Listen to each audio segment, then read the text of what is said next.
You will see, you look at these, I can show you those reports. I have done stories on that.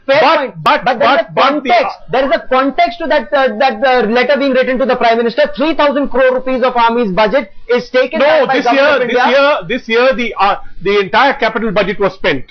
This year the entire capital budget was spent. So you cannot say that. And the armed forces have received a 17% hike in their budget.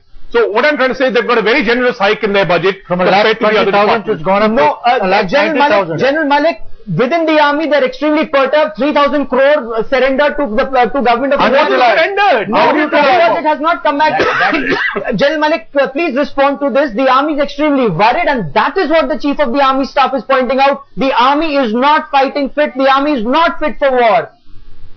General Malik. Look, I think it is the responsibility of the army chief to keep on pointing these difficulties, these problems to the political authority.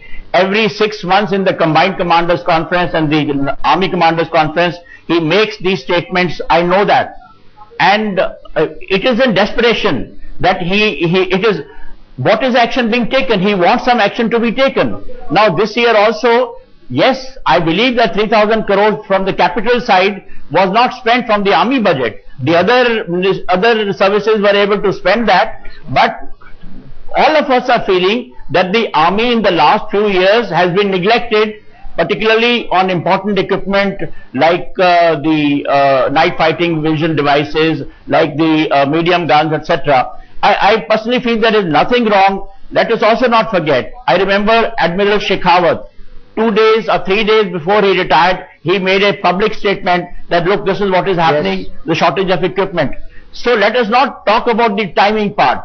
The chief is a chief and he can, till the last day, he can point out, and it is his responsibility to point out these difficulties. And let us not connect the two issues. I mean, this is a more important issue of national security, and I would not like to link it either with the age issue or anything else. Okay. Abhishek Manu Singhvi, as Raksha Mantri, hasn't AK Antony failed? And if there are voices that Chief of Army Staff should go, shouldn't AK Antony be asked to leave too?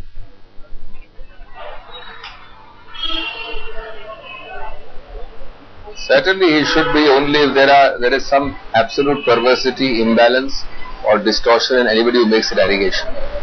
I personally believe that is such a ridiculous allegation that you would not find it in a minority of one in this country. But certainly an allegation made on a devil's advocate basis can be made on any channel, including yours. Okay. Let me give you instances. If the Chief of the Army Staff, for example, points out that 14 crore bribery case, if he points out Lieutenant General Dalbir Singh Suhag's case, if he points out all those deficiencies that he did in his letter to the Prime Minister, also to the Raksha Mantri, and yet no action was taken, then hasn't AK Antony failed as Raksha Mantri?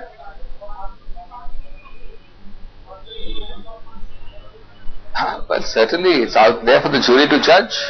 Please let the whole country judge that if the army chief mentions about Lieutenant Tejinder Singh and then says that he doesn't want to file a complaint, it should be Mr. Antony who should resign. Please judge from his letter of 12th of March that this happened yesterday or in the last 1 year or the last 2 years, that these are not structural defects, these are not things which have to be improved and everybody agrees.